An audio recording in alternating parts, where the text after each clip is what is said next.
Random House Audio presents The Bizarre Truth, How I Walked Out the Door Mouth First and Came Back Shaking My Head, by Andrew Zimmern. This is Andrew Zimmern.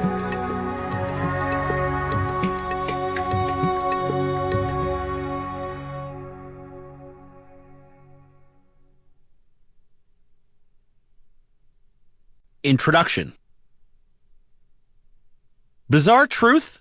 I can give you several, but one that comes to me in my dreams at night is the idea of writing or talking, which I do for a living, about a subject that I strongly believe is one that has to be experienced up close and personally in order to be completely felt or understood. Not the most ringing endorsement for a great read or a good night spent in front of the telly. And let's face it, empirical, experiential, immersive travel always trumps reading about it. But we all can't be everywhere at once, can we? And what about music? Or sports? I guess I don't need to play in a World Series to appreciate baseball. Do you need to handle a guitar with the virtuosity of Frank Zappa or Prince to enjoy listening to music? No, you don't. And it's a fairly selfish conceit to try to keep all this goodness for myself, so I am committed to tell the tales and hopefully accomplish several goals in the act of doing so. Educate, entertain, inspire. There are a lot of lessons to be learned by getting out and experiencing our planet. I think we live in a world where we are all motivated by self. We live in a world that has lost touch with its ancestry because we have grown more in every sense of the word in the last generation than in practically all the other ones combined. Gratification is instant or worthless. Culture is disposable. Literature and the arts are seemingly at the bottom of an all-time low when it comes to popularity. But this doesn't depress me. Frankly, I think we are simply at a pivotal swing point in our global evolution, and when tradition, culture, and ways of thinking are in flux, they seem scary when analyzed under a microscope. But step back and take a view from up high, peek at the big picture, and you can see that what is happening is simply the ebb and flow of civilization. Things seem awfully bad at the fall of the Roman Empire, didn't they? Well, I'm not in the business of predicting a new dark ages, but I do know this for sure. I want everyone to take a deep breath, head out the door, and see the world. Spend time with people, not stand in line at a museum. Because in sharing ourselves with others, we can learn a different way of looking at who we are and how we think and act, and maybe we can change in ways that would not be possible otherwise. I was sitting at lunch one day in Sicily, and the 13-year-old son of the fisherman in whose home I was sitting and eating got up from the table. Potty break, I figured. Nope, he was headed off to work. On his own boat. That's the way it still works in the teeny town of Marzamemi on the southern coast of Sicily, near Pacino, far from the madding crowd. The town grew around its fishing industry, with the tonneria being the guiding force in the culture of the town. Tuna canneries in Sicily are a thing of the past. The industry is dead, and the two remaining, out of nearly 50 a generation ago, operations are doing what they can to survive. Tuna are scarce. Men wanting to spend their lives on the water are even scarcer. But if you spent a day with this family, you could learn more about Sicilian history and the human capacities for passion, dedication, pride, and good old-fashioned earnestness than you could in any other way I could think of. You can see how differently people live. In my country, you can get arrested for child labor law violations. And yet, how similar we all are under the surface circumstance of our lives. You can learn to appreciate life and be grateful. I want my son to know these stories, meet these people, see the world as it really is in African villages, European capitals, and Asian markets, because the way you'll learn how to live your life is by sharing it with others. You don't get anything out of life by living it based on self. So education is important.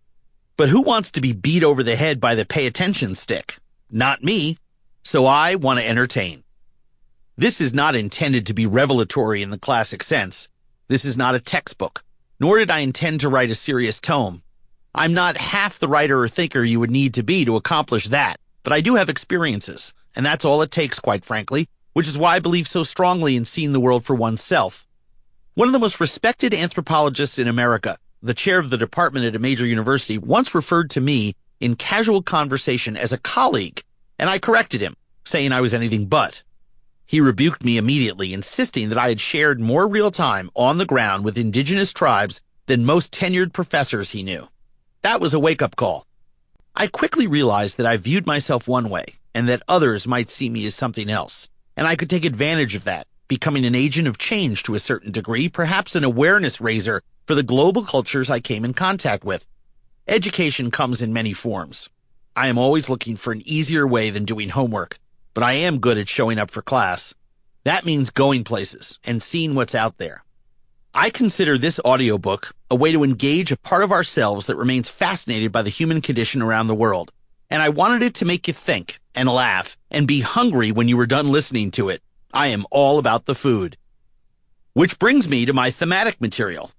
I am indeed primarily focused on experiencing food and sharing culture. Why? Because I know beyond a shadow of a doubt that everyone loves a good meal, and that food is the easiest way to bridge gaps, build friendships, and become family, all in one day. I consistently prove it again and again as I make my way through country after country, eating my way around the world. I also believe you can taste a culture and its people in their food. I swear to you, I have tasted struggle and love, war and death in a good bowl of stew. I wanted people to taste it also.